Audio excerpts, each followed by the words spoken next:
Hello grade 12s. Today I am looking at the IEB 2019 paper 2 and going over some of the mechanical questions. I'm going to go over the LOCI today. Now remember, the LOCI has got three topics that could be asked: the helix, the mechanism and the cam. In this paper they only asked the cam. So because that's a big question, I would expect them to test all the different types of motions. So let's take a look at the question.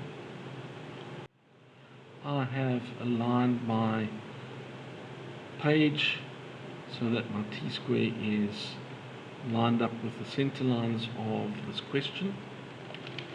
Now the first thing we always need to do before we start a question is to read the instructions, which you may have covered already and have a little bit of an idea what needs to be done.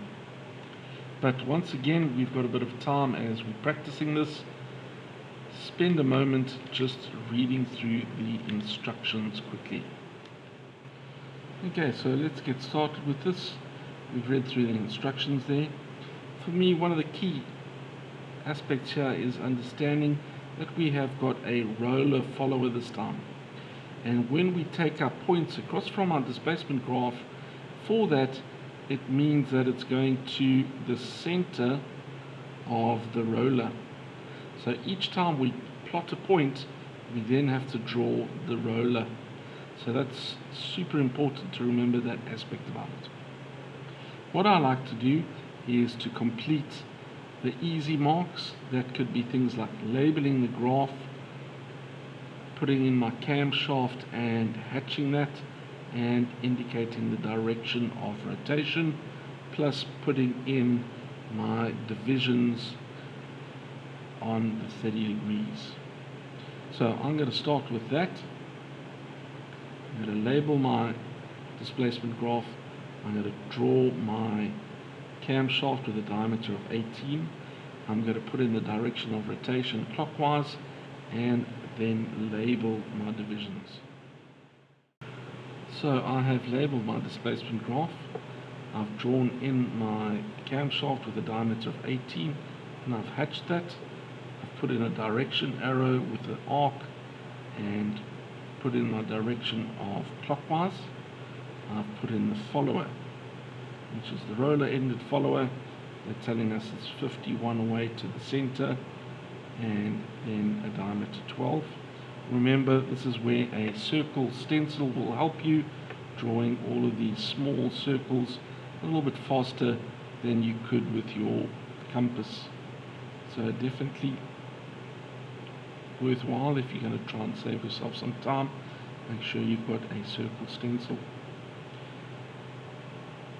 I now need to label this. Now what we always need to remember is that the follower is 0. Wherever the follower is, that is your 0 measurement.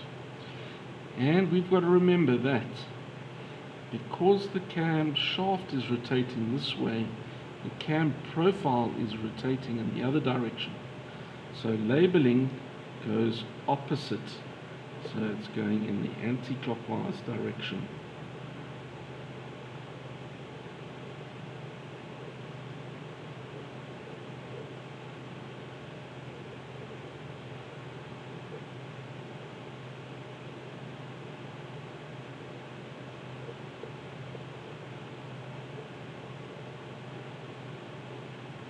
I'm now ready to get started with my displacement graph.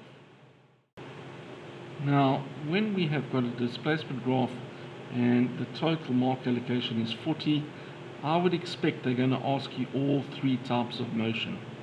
They're uniform, simple harmonic, and uniform.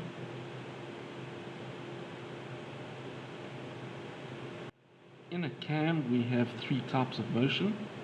We've got uniform motion, simple harmonic motion, and uniform acceleration and retardation. Now they've only asked you two of these types of motion.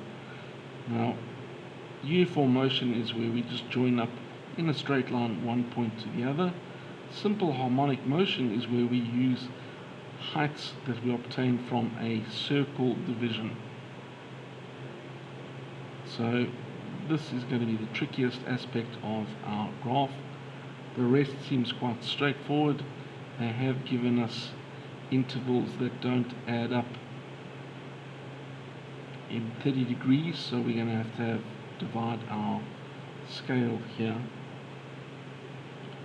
So let's go through that.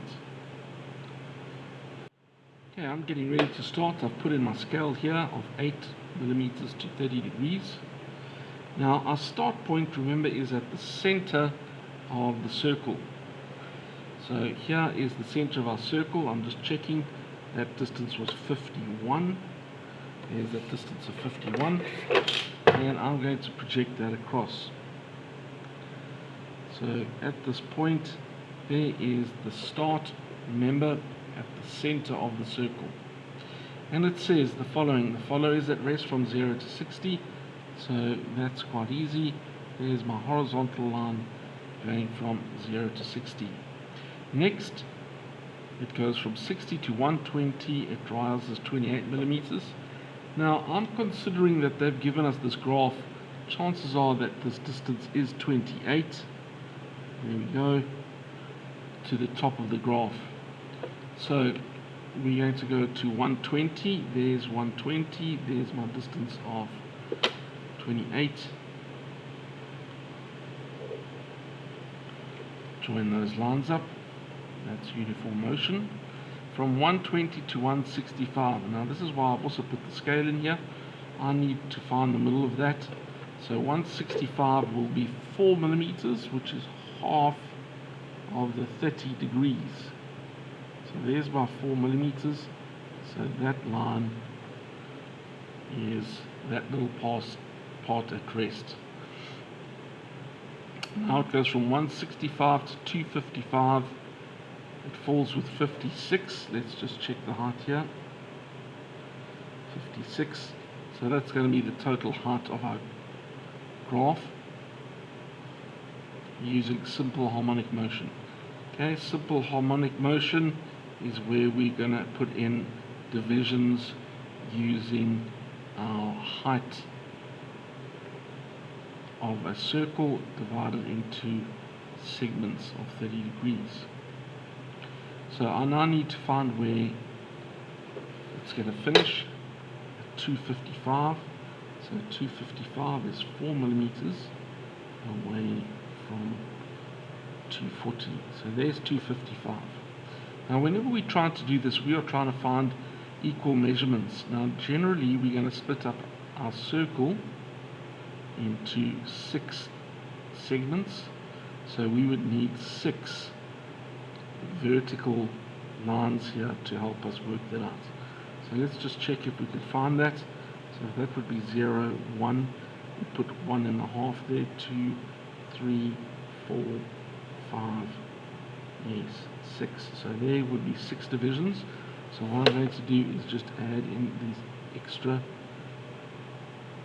vertical divisions 4 millimeters away.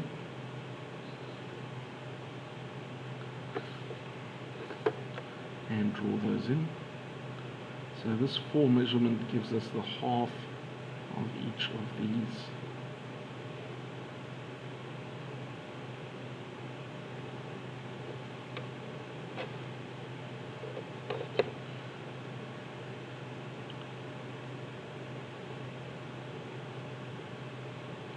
What I want to do now as well is just find the center. So I said that this height it was falling was 56, so half of 56 is 28, so I'm going to mark off a distance of 28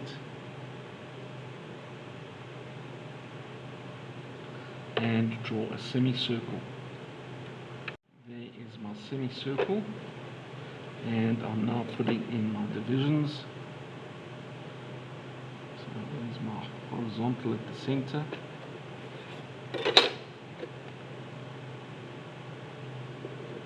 30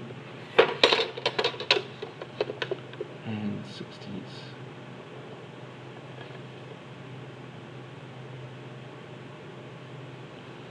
Now, you don't need to put your circle here if it interferes with things. There's space where you could have constructed it on the side as well. So I don't feel you have to put it exactly where I put it. I wouldn't put it here because it might interfere with your cam profile. But it looks like there would be enough space on this side if you wanted to do the semicircle on this side. In order to plot our points, I can take my circle and label them the same. So that would give me point 0, 1, 2, and I now can project them across to match with the corresponding number on the vertical line. You could, of course, also use the degrees. So if this was 165, that would be 165. This would be 180. So we could call that 180, 195, 210. And that way you could also mark off those measurements if that makes you more comfortable on how to plot these points. So let's find these points now. Now 0 is at that point, so we've already got it. Here is point 0 and 180, so I'll project it across to where it intersects the vertical line 1 and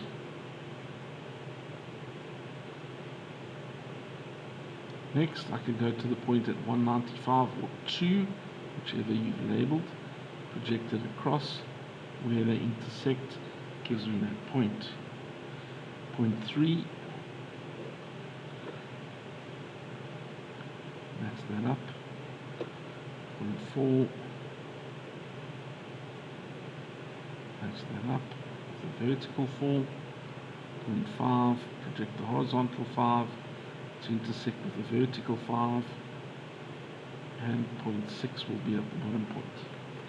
Now usually when I draw this, I like to find the middle 3 points straight away because they're actually on a straight line.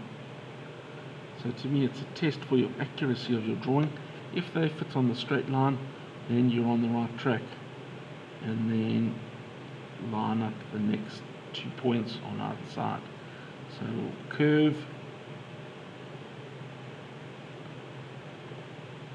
and there is that point. It now says in the graph that from 255 to 300 the follow is at rest. So can't really see that, but it'll be on that line there. From 300 it goes back to the original position. There's our original position. So 300, and that's uniform motion. And there is our displacement graph done. Next, I'm going to be taking my measurements across to my vertical line and then transferring them to the different angular displacements. Now the first point we've got here, so it was at rest from 0 to 60. So what I'm going to do is line up my compass with the center point of my cam shaft and transfer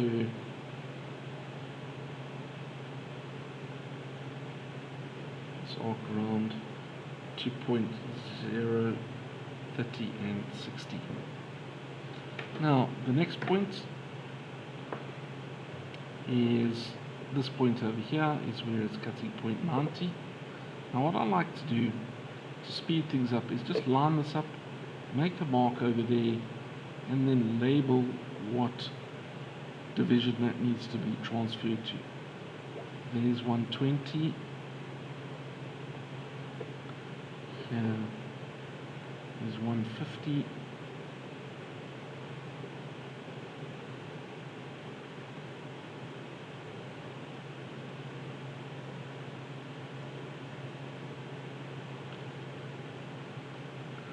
And 165.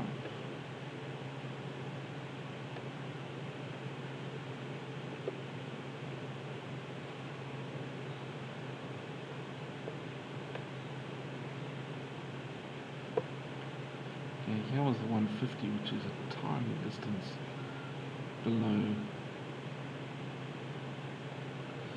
Okay, and let's transfer those measurements now. So I'm looking at 90. And again, as this distance gets bigger with your arc, save some time, line that up, and just make the arc on 90.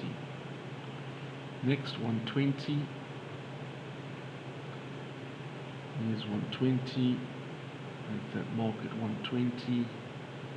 Here was 150. And here is 165, which I haven't marked off yet. It's going to be in the middle of that.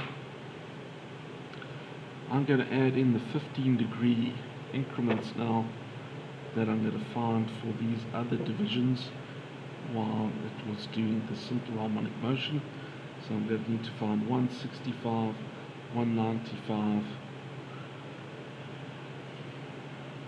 225, and 255. So here is my 15 degrees on this side, using my 2 set squares to draw that. This line would have been just your straight 45 degree, and now we need to do the 15 on that side. There I have included all those increments and labeled them, and now I need to take my points across to my vertical line.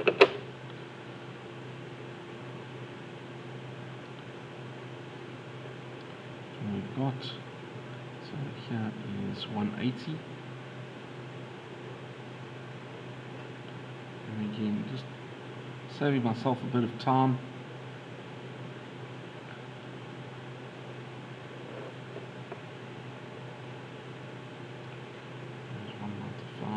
Same as that. This is on the middle, which is 210 as well.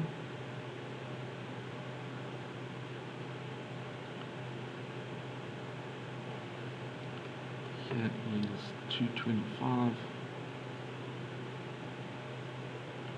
240,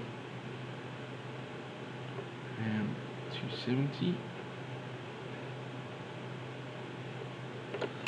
And let's transfer those measurements around. So I need to go to 180.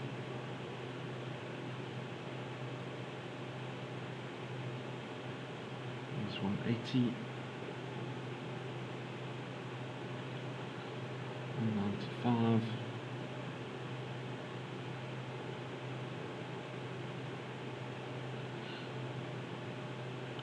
Now, while you're getting these marked off, I hope you're remembering that we need to draw a semicircle at least at this point to indicate the roller. We don't just join up the points that we have now. We still need to draw a semicircle.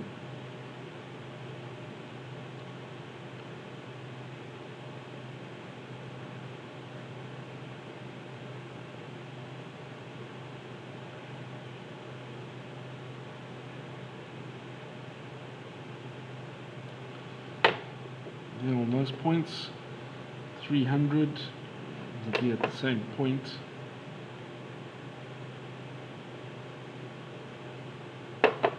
Let's do 330.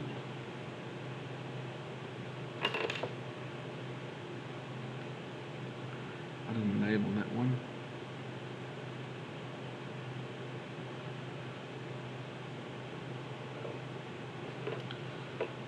So what I'll need to do now is at each of the points that I've calculated here, I'm going to draw a semicircle. The diameter of my roller is 12, so I'm drawing a radius of 6 circle at each of these points now. I now have put in the semicircles at each of these points, and I'm now going to join up the inside tangents to those points. So please understand, okay, I'm not going to find the exact point where it hits the the division. It's going to be a tangent to the circle as it comes around the circle. And again, French curve, flexi curve would help you draw a neat cam profile, and that would certainly help you draw a nice shape here. So here was our start point, here is the inside, and I'm going around. That one hits pretty close to the intersection.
And there I have my shape of this cam for question 2, 2019 IEB final paper.